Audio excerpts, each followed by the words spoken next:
Nous avons Diane qui est avec nous sur Sud Radio. Bonjour Diane. Bonjour Brigitte. Bonjour. Arthur Vernon est avec nous. Alors vous êtes Bonjour, libertine et donc Bonjour, forcément vous réalisez vos fantasmes aussi, j'imagine. C'est ça, c'est-à-dire que moi j'ai pas spécialement de tabou, donc quand j'ai une envie, il reste pas très longtemps dans la catégorie fantasme en fait. Donc, Alors ça c'est intéressant ce que vous venez de dire parce que est-ce qu'on peut peut-être définir différemment les envies des fantasmes? C'est pas tout à fait la même chose, je crois, Arthur Vernon. Une envie, bon, c'est quelque chose qu'on s'autorise et qui tout de suite on passe à l'acte, sans qu'il y ait forcément comment dirais-je, de voie de garage. C'est pas un mot très joli, mais j'en ai pas trouvé d'autres sur le moment. Alors qu'un fantasme, c'est plutôt quelque chose qu'on va imaginer, peut-être avoir envie de faire, mais sans trop savoir si on a envie. Et puis finalement, c'est quelque chose qui va nous exciter et qui va peut-être même nous exciter encore plus que quand on le fera. Il y a des fantasmes qui ont vraiment vocation à rester une voie de garage. On sait que beaucoup de femmes ont le fantasme du viol. A priori, c'est un fantasme qui va vraiment, lui, rester en voie de garage, mais qui, dans l'imaginaire, peut effectivement être source d'excitation. Mais c'est pas parce que c'est un fantasme qu'elles ont derrière envie de le réaliser, évidemment.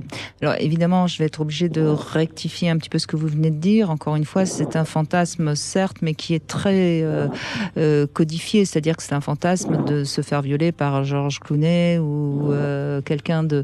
voilà, c'est pas du tout c'est pas... Enfin, je veux dire, ne pensons pas que c'est quelque chose qui est de l'ordre du possible, quoi. Parce que en ce moment, il faut faire attention à ce qu'on dit.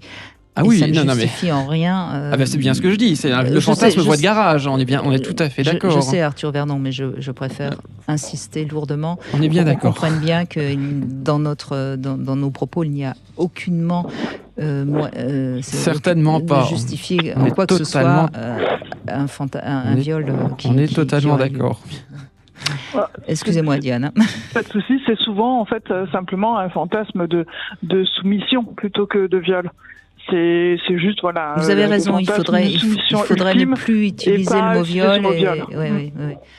Parce que dans la soumission, on peut très bien arriver dans une soumission extrême et alors qu'il y a notre consentement. Le viol, il n'y a jamais notre consentement. Et les femmes souvent fantasment sur une soumission et non sur un viol.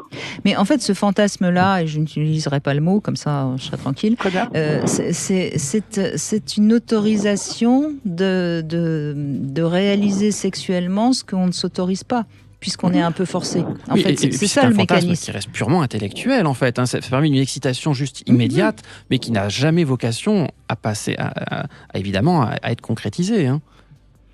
Oh, on va quitter ce terrain glissant. Voilà. Et on va revenir sur vos envies, Diane. Donc, je disais que moi, ayant très peu de limites, ou en tout cas, elles sont plutôt loin, mes fantasmes deviennent souvent des envies, et ces envies, en fait, moi, je vais au bout de mon idée pour pouvoir le faire. Après, ça me plaît, tant mieux, je peux recommencer. Ça me plaît pas, j'arrête tout. Il n'y a jamais d'obligation. D'accord. Donc vous avez un truc qui vous passe par la tête et vous dites ah tiens ça j'ai pas encore essayé, j'essaye, c'est ça? Exactement. C'est rarement par la tête, mais oui ça. Oui. Non mais. Bon. Non, mais moi j'entends. Attendez, j'entends très très bien ce que vous dites parce que j'ai fonctionné comme ça à une certaine époque, donc je comprends très très bien ce que vous dites et c'est vrai que cette liberté-là, elle est assez rare chez les femmes. Elle a un côté quand même pratique parce que je ne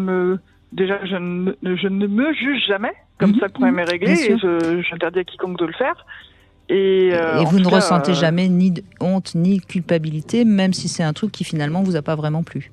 Exactement. Puis si ça me plaît pas, j'arrête. Je peux arrêter au milieu. Et si les gens me disent ah mais pourquoi tu fais ça, je dis mais.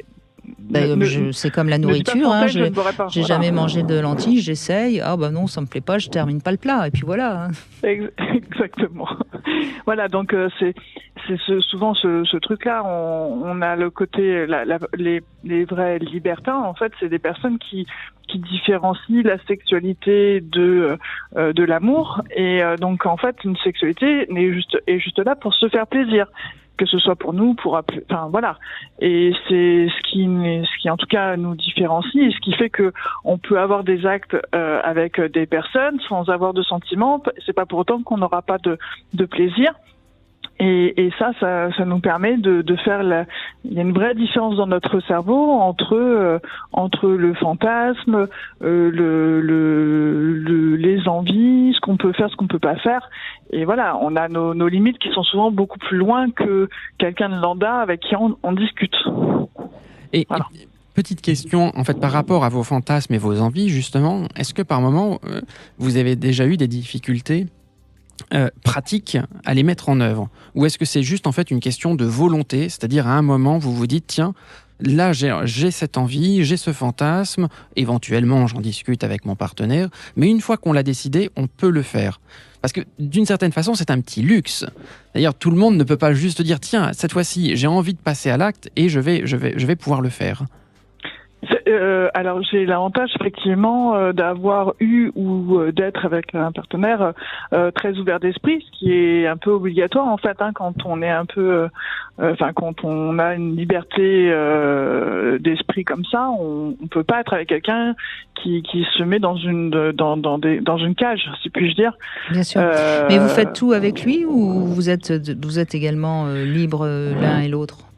Alors là, j'ai un partenaire avec qui je fais tout, mais avant, quand j'étais célibataire, ça m'est arrivé plusieurs fois quand même de faire et d'avoir plusieurs partenaires où j'ai toujours une personne de confiance. C'est-à-dire que je vais quand même pratiquer quasiment tous mes fantasmes avec la même personne qui est une personne de confiance pour qu'il ne m'arrive pas quoi que ce soit. Voilà. Je suis obligée de le faire en étant tout en confiance avec la personne, sinon c'est pas possible. Obligé, non, mais en tout cas c'est comme ça que vous fonctionnez. Oui, moi je fonctionne comme ça.